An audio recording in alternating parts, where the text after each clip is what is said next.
प्रिय विद्यार्थियों, आज हम पढ़ने जा रहे हैं विष्णु प्रभाकर की एकांकी वापसी।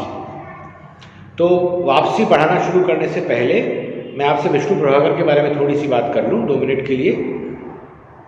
विष्णु प्रभाकर का जन्म मुजफ्फरनगर में 1912 ईस्वी में हुआ था, लेकिन उसके बाद वो पहले उत्तर प्रदेश और बाद में दिल्ली आकर के बस गए। आज़ादी के बाद लंबा अरसा उन्होंने दिल्ली में बिताया। विष्णु प्रभाकर हिंदी के उन गिने चुने लेखकों की अंतिम पीढ़ी में से एक थे जिन्हें मसीजीवी कहते हैं। मसीजीवी शब्द का अर्थ आप शायद जानते होंगे। मसीजीवी यानी जो कलम की ही आधार पे अपनी आजीविका कमाता है, यानी लेखन के ही आधार पे आजीविका कमाने वाले अंतिम लेखकों में से एक थे। उनकी मृत्यु के समय कहा गया था कि हिंदी का आखिरी मसीजीवी लेखक चला गया। पंकज बिष्ट ने ये कहा था। विष्णु प्रभाकर ने साहित्य की अनेक विधाओं में लिखा। कहानी, उपन्यास, नाटक, एकांकी, जीवनी, आत्मकथा। उन्हें साहित्य अकादमी पुरस्कार उनके उपन्यास अर्धनारीश्वर के लिए मिला था। लेकिन असल में विष्णु प्रभाकर उनकी मैं कहानी का जिक्र भी करना चाहता हूँ जो बहुत चर्चित हुई थी नई कहानी के दौर में। कहानी का शीर्षक था धरती अब भी घूम रही है। धरती अब भी घूम रही है पे नामवर सिंह ने लंबा लेख लिखा था।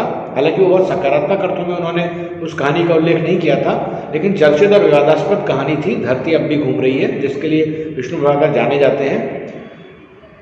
लेकिन जैसा कि मैं कह रहा था, भले ही साहित्य अकादमी पुरस्कार उनको अर्धनारीश्वर के लिए मिला, लेकिन जब उन्हें अर्धनारीश्वर के लिए साहित्य अकादमी पुरस्कार मिला तब भी ये कहा गया विष्णु प्रभाकर की अगर असल में कोई ख्याति है तो वो है उनके द्वारा लिखी गई जीवनी आवारा मसीहा के लिए।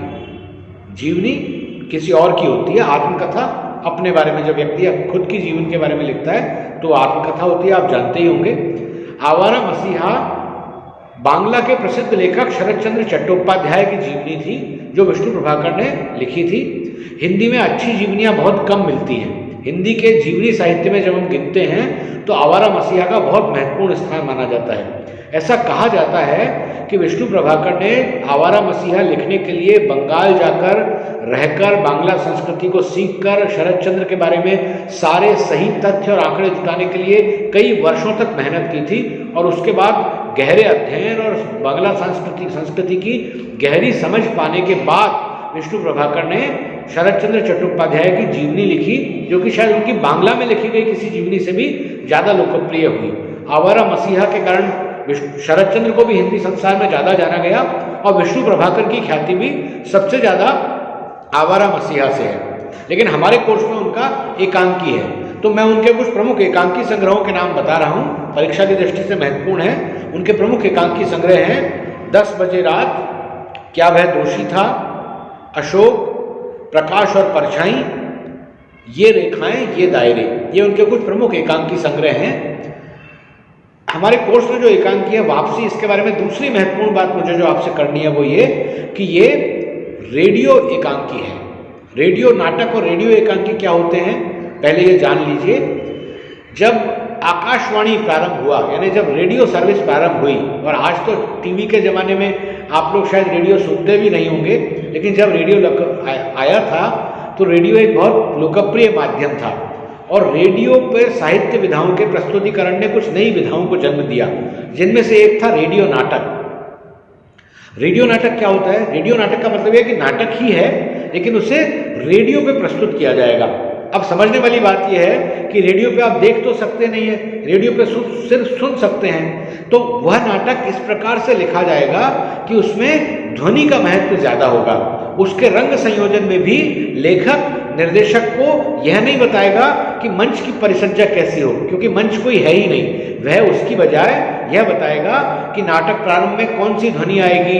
यदि वह एक बगीचे का सीन है तो कैसे कोयल का दृश्य दिखाना है, यदि वह युद्ध भूमि का दृश्य है तो क्या आपको युद्ध के नगाड़ों का दृश्य दिखाना है, या जो भी।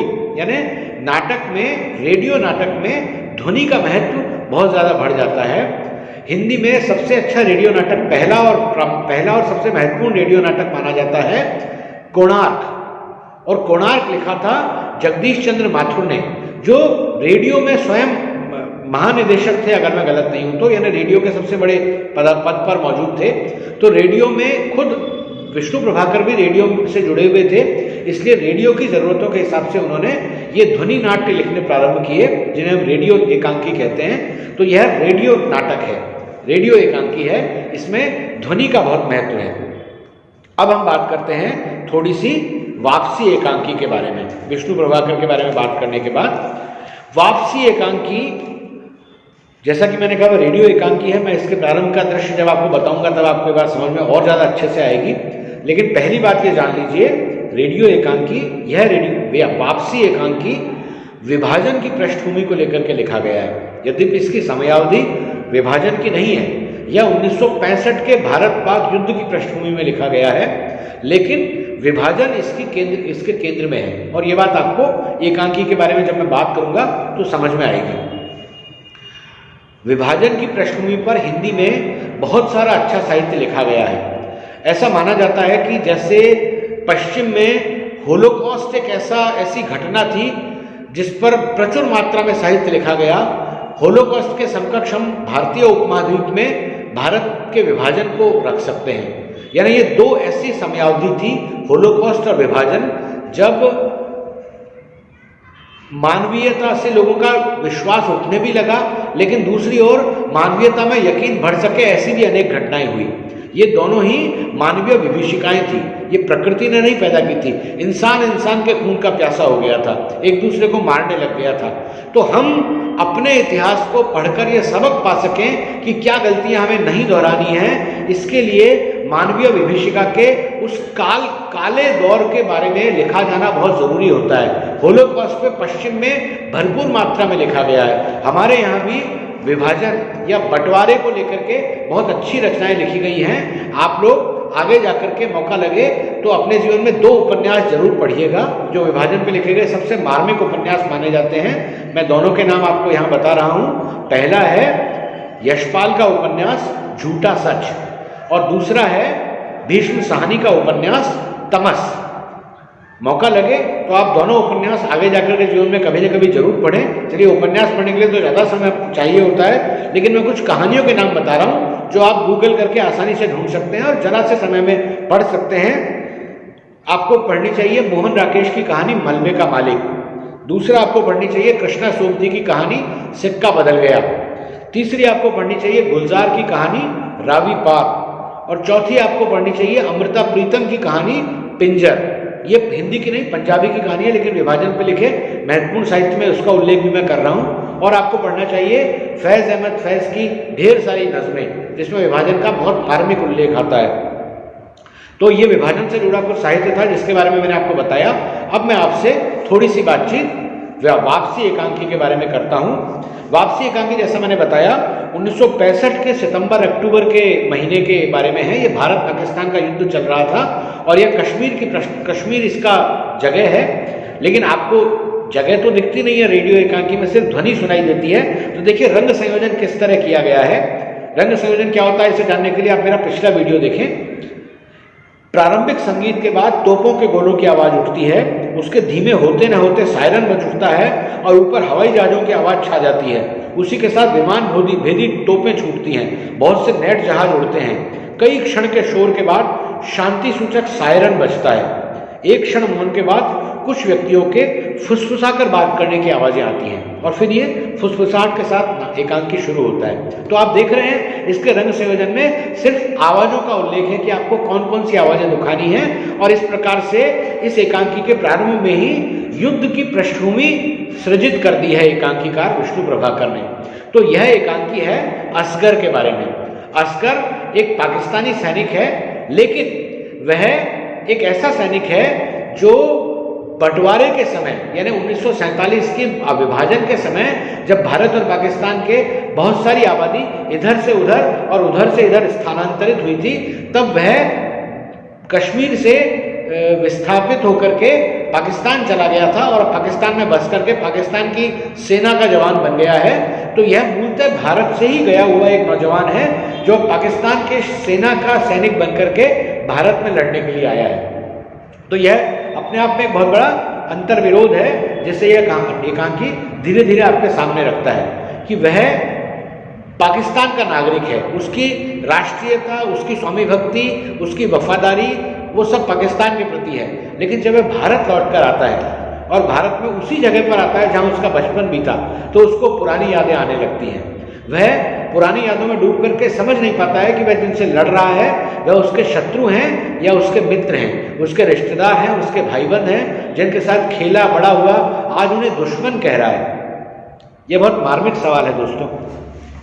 भारत और पाकिस्तान के बीच में 2 या 3 बड़े और कड़वे युद्धों का इतिहास है, चाहे वो 65 का हो, चाहे 71 का हो, चाहे कारगिल का हो।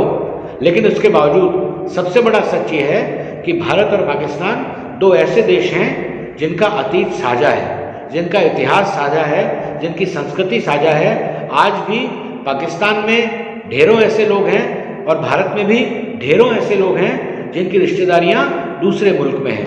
आज भी ऐसे लोग मिलते हैं जो कभी पाकिस्तान में रहे थे, हालांकि समय बीतने के साथ ऐसे लोगों की संख्या कम हो जा रही है। इससे मुझे एक और महत्वपूर्ण एक नाटक याद आया, असगर वजाहत का नाटक जिण लाहौर नहीं देखा ओ जन्मिया ही नहीं। कुछ बार इसको जिण लाहौर नहीं देखा कहा जाता है, कभी कभी इसको ओ जन्मिया ही नहीं कहा जाता है। इस नाटक के दोनों नाम प्रचलित हैं।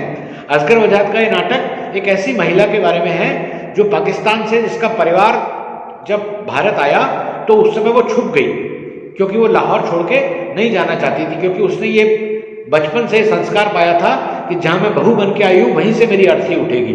वो अपना घर, अपना जमीन, अपनी जगह, अपना नीम का पीपल का पेड़ छोड़ के नहीं जाना चाहती थी, तो वो छुप जाती है। और कुछ जमाने में एक संस्था थी कस्टोडियन, जिसका काम यह था कि भारत से पाकिस्तान आ गए लोग और पाकिस्तान से भारत आ गए लोग, उनकी संपत्तियों का आकलन करके उन्हें उसके समकक्ष संपत्ति दूसरी जगह दिलवाई जाए। तो आमतौर पे जो संपत्तियां भारत के लोग छोड़ के पाकिस्तान चले गए थे और पाकिस्तान के लोग जो संपत्तियां छोड़ के भारत आ गए थे, उन संपत्तियों का आदान प्रदान हुआ था।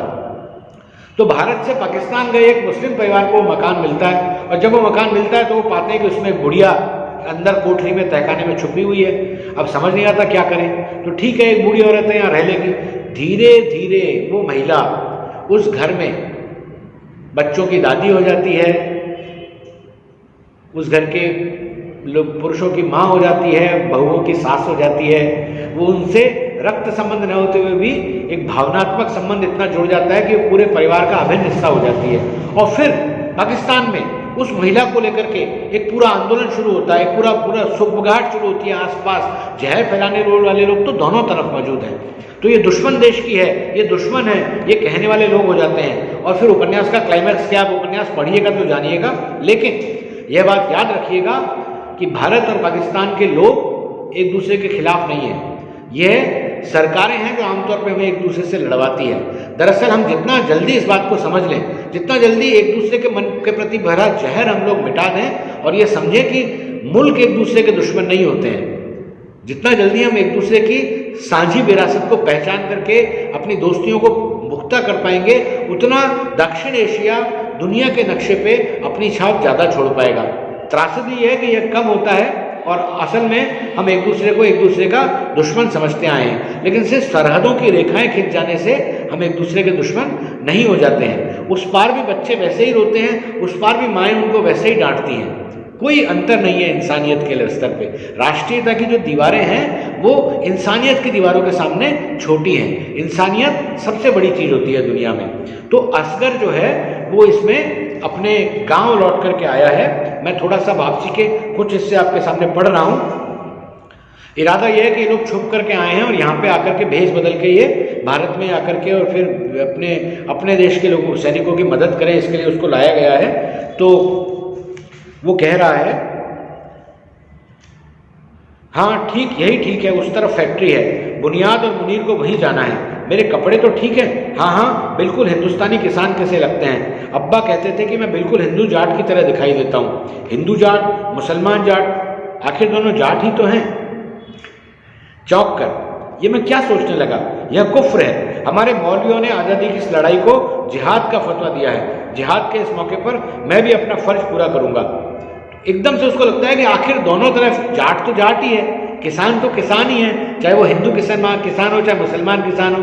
धर्म की पहचान से कोई आजीविका की पहचान थोड़ी बदलती है। लेकिन उसे ये सब सोचने के लिए मना किया गया है, उसे सिखाया गया है कि वो भारत के लोगों को अपना दुश्मन माने, लेकिन उसका मन कुछ और कह रहा है, उसका दिमाग कुछ और कह रहा है। यही त्रासदी आगे भी चलती है। आगे देखिए, आगे एक लंबा स्वागत कथन है। स्वागत कथन क्या होता है यह भी मैं आपको पिछले वीडियो में बता चुका हूँ। उसके बारे में आप पिछले वीडियो को पढ़ के देख के जान सकते हैं। तो ये लंबा स्वागत कथन है, इसका थोड़ा सा हिस्सा पढ़ रहा हूं। ओह, यह तो पुराना खंडहर है, यह तो वही पुराना खंडहर है, धुंधलके में कैसा नजर आता है। वही है, आज भी वैसा का वैसा खड़ा है, लेकिन शायद कोई इसकी देखभाल नहीं करता। एक एक ईंट करके यह खत्म हो रहा है, सब कुछ खत्म हो जाता है, अमन भी, जंग भी। यह जंग भी खत्म हो जाएगी। चलूं जरा इसके भीतर तो देखूं। बचपन में घर से भागकर मैं यहीं आकर तो छिपता था और अब्बा परेशान होते रहते थे और फिर आखिर यहीं से पकड़कर ले जाते थे। इसी से तो वह गांव का रास्ता गया है। वह दूर आसमान में जो साए की तरह दिखाई दे रही हैं, वे मस्जिद की मीनार ही तो हैं। हाँ, वही है, वही रहट है। रहट का वह मीठा मीठा ठंडा पानी, मन करता है खूब पीऊं। शायद वही कहीं वह नया नाला भी है। 15 साल ही तो हुए हैं असगर को गए हुए, कुछ बदला नहीं है ज्यादा गांव में, सब कुछ वैसा का वैसा है। फिर वो कहता है मेरा वतन तो पाकिस्तान है, लेकिन क्या सचमुच हमने पाकिस्तान चाहा था? क्या सचमुच? ना, हमने तो कभी नहीं चाहा। इस गांव के रहने वाले मुसलमानों ने तो कभी मुस्लिम लीग का साथ नहीं दिया, सदा जमीयत के साथ रहे, लेकिन फिर भी हमें यहाँ से जाना पड़ा। यह बहुत बड़ी त्रासदी है जो इस पंक्ति में दर्शाई गई है। आमतौर पे लोग जाना नहीं चाहते थे, लेकिन माहौल इतना जहर भरा कर दिया गया था कि लोगों को मजबूरन ऐसी जगह जहाँ उनके बाप दादाओं की नाल गड़ी थी, जहाँ पे उनका बचपन बीता था, जहाँ वो खेले खाए थे, जहाँ वो बड़े हुए थे, उन जगहों को छोड़ के उन्हें जाना पड़ा। ठीक इसी तरह बहुत सारे लोगों को पाकिस्तान से हिंदुस्तान भी आना पड़ा।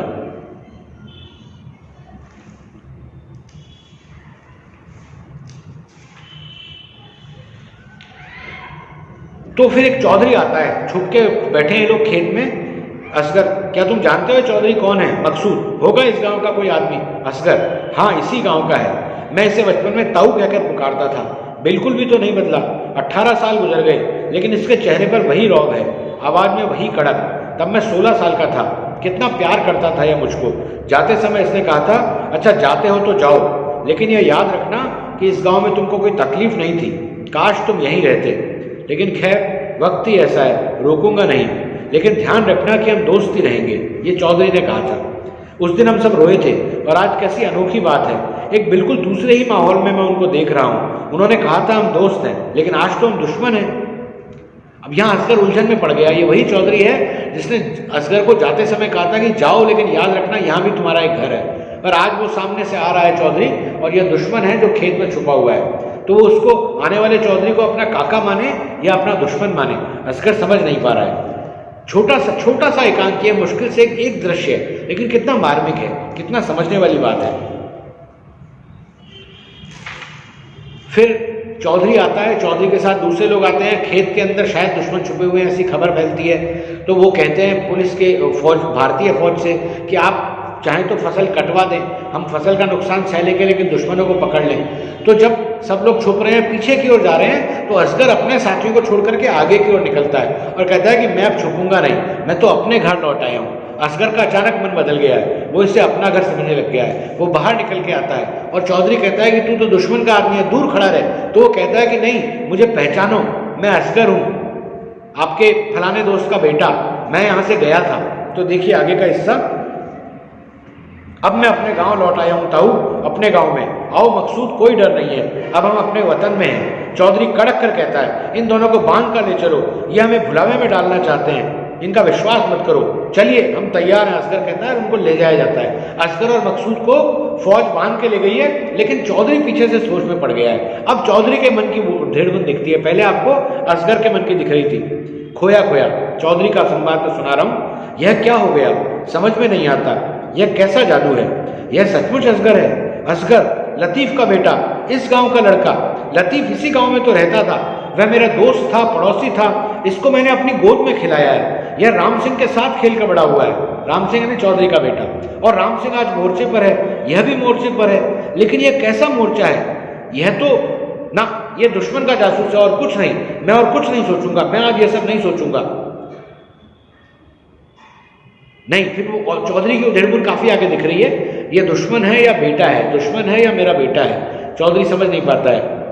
यह छल है, निरा छल। लतीफ, असगर, ताऊ, मेरी कुछ समझ में नहीं आ रहा। एक धरती एक आसमान, फिर भी आदमी का आदमी दुश्मन नहीं। नहीं, आज यह दुश्मन है, केवल दुश्मन और जासूस की सजा। ओह ओह, यह कैसा मिलन, यह कैसी वापसी। और गोलियों की आवाज़ के साथ चौधरी का स्वर डूबता जाता है। चौधरी उधेड़ गुल में, ये कैसा मिलन हुआ। आज उस आदमी से मिलवा दिया जिससे बरसों पहले बिछड़े थे, और आज वो दुश्मन के रूप में सामने आया। तो ये जो दुश्मन और दोस्त का अंतर्द्वंद है, यह एक और अस्कर में दिखाया गया है, एक और चौधरी में दिखाया गया है। मुझे उम्मीद है आप इस एकांकी के सार को समझ पाए होंगे। यह एकांकी सरहदों के बीच की दूरी को मिटाकर प्रेम, प्यार और मोहब्बत को बढ़ाने की बात करता है। मैं इस लेक्चर का अंत निदा फाजली की एक नज्म से करना चाहूँगा, जो उन्होंने पाकिस्तान से लौटकर लिखी थी। हिंदुस्तान के बहुत मशहूर शायर थे निदा फाजली। उनकी एक नज्म से अपनी बात खत्म कर रहा हूँ। इंसान में हैवान यहाँ भी है वहाँ भी, अल्लाह निगहबान यहाँ भी है वहाँ भी। खूंखार दरिंदों के फ़कत नाम अलग हैं, शहरों में बयाबान यहाँ भी है वहाँ भी। रहमान की कुदरत हो या भगवान की मूरत, हर खेल का मैदान यहाँ भी है वहाँ भी। हिंदू भी मज़े में है, मुसलमान भी मज़े में, हिंदू भी मज़े में है, मुसलमान भी मज़े में। इंसान परेशान यहाँ भी है वहाँ भी। उठता है दिलो जान से धुआं दोनों ही तरफ। ये मीर के एक शेर से लिया गया है। देख के दिल की जान से उठता है, ये धुआं सा कहाँ से उठता है। इस शेर का इसमें रेफरेंस आता है। उठता है दिलो जान से धुआं दोनों ही तरफ, ये मीर का दीवान यहाँ भी है वहाँ भी। मीर, गालिब, कबीर, मीरा, ये तो उनके भी कवि हैं, हमारे भी कवि हैं, दोनों तरफ के साझा रचनाकार हैं। तो फिर से एक बार पहले शेर से अपनी बात खत्म करता हूँ। कुछ बात समझ में नहीं आई हो तो आप पूछ सकते हैं। इंसान में हैवान यहाँ भी है वहाँ भी, अच्छे लोग यहाँ भी हैं और वहाँ भी हैं, बुरे लोग यहाँ भी हैं वहाँ भी हैं। आपके ऊपर निर्भर करता है कि आप अच्छाई का साथ देते हैं या बुराई का, आप नफरत का साथ देते हैं या मोहब्बत का। इंसान में हैवान यहाँ भी है वहाँ भी, अल्लाह निगहबान यहाँ भी है वहाँ भी। शुक्रिया।